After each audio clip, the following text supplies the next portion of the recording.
intimidating whilst doing it, like you're trying to antagonise me. So I'm committing a section 5, and I could potentially. So if I swore at you, would that be a section 5? If you swore at me, yes, it would. No, it wouldn't actually.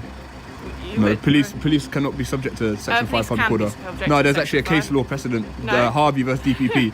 No, there is in 2011. All right, okay. You can't feel harassed, alarmed, and distressed. Now, if you swear at me and I'm distressed by it, it was a section 5 public order. You have a higher threshold than a member of the public to feel harassed, alarmed, and distressed. But your job constitutes that. The channel where we analyze genuine police interactions, look closely at public accountability, and highlight situations where ordinary people assert their lawful rights. Today's incident features footage from Cokes, a familiar name in the UK auditing community. And you'll find a link to the original video in the description if you'd like to support the creator and watch the full encounter. If this is your first time here, consider subscribing for more detailed examinations of real-life public interactions. What starts as a routine filming exercise soon takes an unexpected turn when officers begin suggesting that the auditor's behavior may amount to a Section 5 offense. Rather than becoming intimidated, he stays calm, questions the justification for those claims, and responds with a clear understanding of the legal issues being raised. As the conversation continues, the reasoning behind the officer's position begins to unravel, setting the stage for an encounter that escalates far more quickly than anyone on the scene appeared to anticipate. Why have we been called here for you guys? Don't know, it's a good question. Can we help you? Well, that's what I want to know. Right, guys. Could you let me know before you start recording me, please? We're being recorded. Thank you. How can we help you? Well, we've been called here to you guys, filming around sensitive areas of the prison. Yeah, that's right. Where have you been doing, what you've been doing? Went in there, filmed around, filmed here, filming now. Could you identify yourself, What are you please? filming? My name's Peter Retired from Surrey Police. Thanks. What station are you based at? Staines. Thank you. And you, sir? Oh, actually gone. Right, what are you filming for? Because what I would like to, I want to. That's fine, but Okay. what are you filming for? I don't really need to have a reason.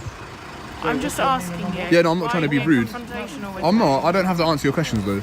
I'm asking you. We've been called Okay. here. Well, I don't really feel like you should have attended. So you think this is a waste of police time? I believe so. Yeah. Right, okay. What are your plans for the day? Where are you going?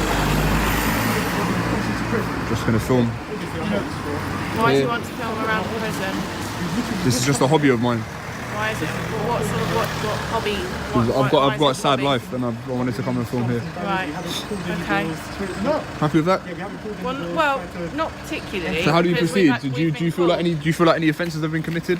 I don't know. That's why I'm asking. But Okay. we've been What called. prospective offences could have been committed by us walking If around? you're intimidating staff, then Right. it could be a Section 5 public order. Okay. So what using? Causing distress to Oh, staff. okay. Well, by virtue of filming. Potentially, yes, that could be Potentially. considered intimidation. So I need to find out what's been Okay. going on. All right, let's go and That's find my out. job. So in order for a Section 5, I would need to use threatening, abusive language in a public It place. can be words or behaviour. Words if or your behaviour. behaviour is intimidating and distressing the staff here, it could be considered a Section 5. So you're trying to tell me that filming in a is that a private area in there or a public area? Filming is one thing, but if you're being intimidating whilst doing it, like you're trying to antagonise me. So I'm committing a Section 5, and I could potentially. Me, So if I swore I'm at you, not would that be a distressed Section by you. 5? If you swore at me, Yeah. yes, it would. We're in a No, it public wouldn't place. actually. You No, would. police cannot be subject to Section 5 police public can be order. subject No, to there's actually a Section case law precedent, No. Harvey versus DPP.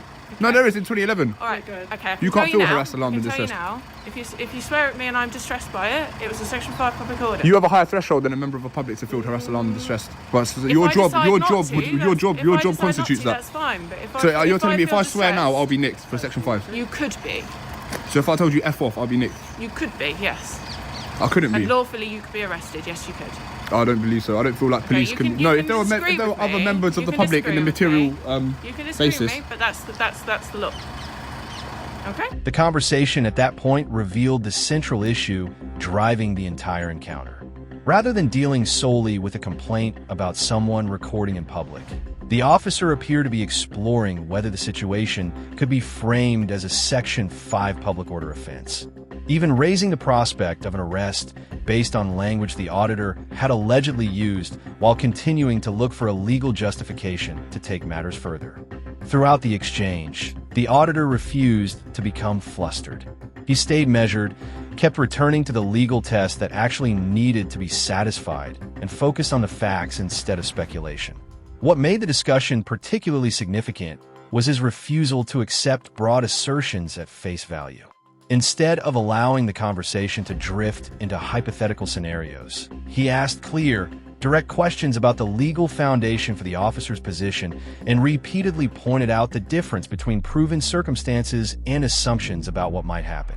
As the discussion moved on and the principles established in Harvey v. DPP entered the conversation, the confidence behind the officer's warnings appeared to diminish.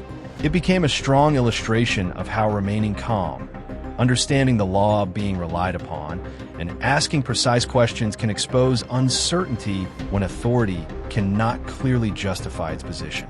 Knowing the legal threshold can make all the difference, because once those standards are understood, unclear warnings and unsupported assertions become far less persuasive. It raises an interesting point to consider. If you had known exactly what was required for a Section 5 allegation, would the threat of arrest still have influenced your decision, or would you have continued to stand your ground? I'm not going to test you. I was just curious to hear your reasoning, but police can't be victims of Section 5. What are your plans for the day, lads? To teach you, to educate you on Section 5. To go home. Are you local? Where's home? Home is home. Home is where the heart is. Home is home. Do you have to have those cameras in your face? Really? Yes. Do you have to have your camera on my face? I haven't got camera. No, he's recording. I've got my body worn And on. he told you you were recording. Excellent. Please, you guys record us. You're welcome to turn around, get in the car, disperse. I'm also welcome to stand here. You're absolutely, but you're talking about Until cameras I in find out why we've been called here. talking about because there's a reason we've been cameras in called here, faces, isn't but you're consensually looking at the camera. No, yeah, I'd just like to speak to the customer, please. So do we need to wait here? Are we detained for the time being? You're not detained. You're happy to, if you wish to go home, I'd be happy for you to But go you home. want to investigate the possible Section 5 by virtue of filming. Okay. So you believe that filming can constitute a Section 5. So whilst you Twisting investigate my words that. there, sir. Well, no, you said if you've It could be if you are 'cause you said intimidating behaviour. people, intimidating behaviour. If you're sticking a camera in someone's face, that could be considered I don't think so. intimidating. You think that would stand be. up in court? Could do, yeah. Depends how distressed that So person what is. would the CPS say? I don't know. It's case by case, as you know. Do I? Well, clearly you do. You keep quoting the law to me. and Well, I quoting don't know. certain I just cases said to me. what possible offences could be in play, Okay, and you said a alright. Section I'm not gonna 5. get into that conversation. No, you're talking Alright. nonsense. I'm not. I want you to retract what you said. I'm not retracting anything I've said because it's the truth. So I'm not. What's the truth? The fact that I could be nicked for a Section 5 for Yes, filming? you could Okay. potentially. Hey, let's speak to the I'm not customer. saying you will. I'd love to see you do it. Okay, I'm sure you. I don't would. think you got the balls to do it. I'm sure you would. I don't think you got the minerals to do it. Okay. All right.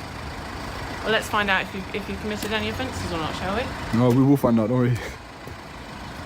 How have you got here, guys? On foot or in car?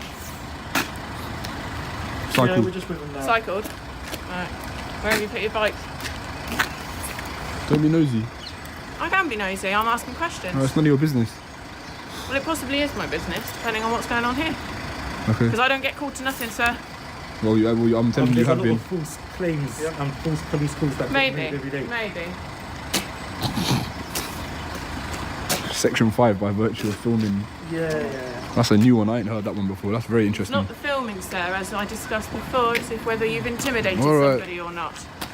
Well, I haven't made assurances that I haven't. If you haven't, then there won't be a problem. You can be on your way home if that's what you wish to do. You got any ID on you guys? Why would I need to show ID? Because I'm asking you. No. Why would I need to You show my haven't ID? got any Have I on you. committed an offence? Okey-dokey. This is definitely a tyrant. The exchange demonstrated just how easily a loosely defined concern can evolve into a legal justification that lacks clear foundations. The officer continued implying that the combination of filming, where the camera was directed, and the auditor's choice of words could amount to a Section 5 public order offense, yet never clearly identified the precise conduct that satisfied the legal test.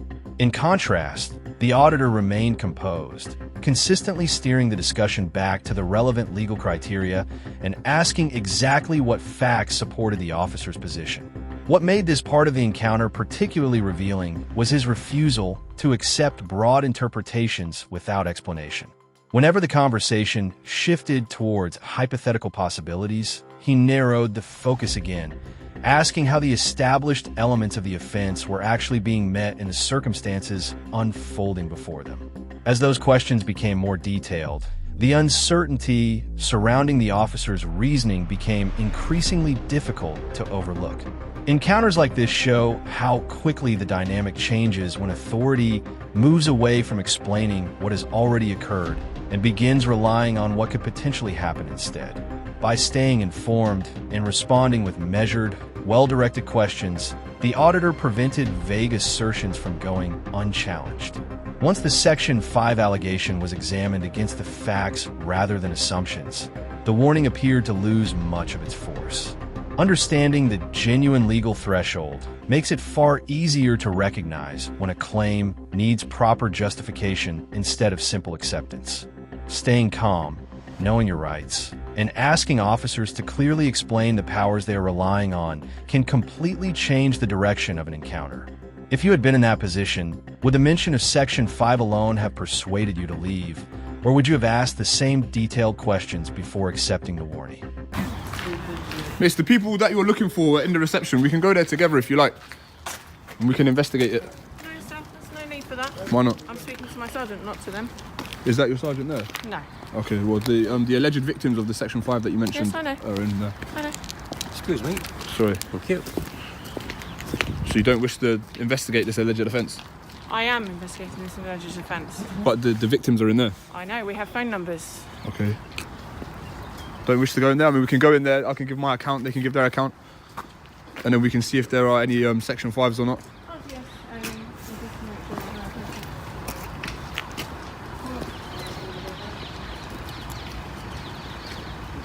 Furthermore, they said that was a private place, so... Right. Tapping the glass.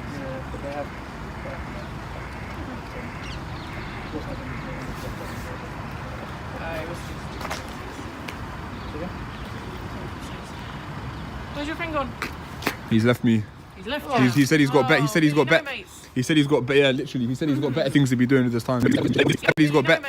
He said he's got better. Yeah, literally. He said he's got better things to be doing at this time. So Probably. Yeah. Okay.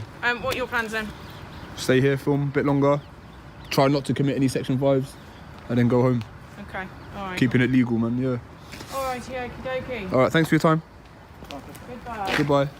Don't let us get called back, mate. Yeah, don't make empty threats of Section 5s again. Learn the legislation, and you can, and I can swear at you, by the way. Yeah, I can. Check out DPP vs Harvey 2011 as a case law precedent. Yeah. Dismissed. This final stage of the encounter demonstrated just how much difference a clear understanding of your rights can make. After suggesting that the auditor's behavior might amount to a Section 5 offense, the officer never took the obvious step of speaking to the individuals who were said to have been affected inside the building. As that opportunity passed, the warning began to lose credibility, and the auditor recognized the shift straight away. Instead of treating the allegation as established fact, he calmly questioned the evidence behind it and placed the burden back on the officers to justify their position. By inviting them to speak directly with the people said to be involved, he exposed an important gap in the argument.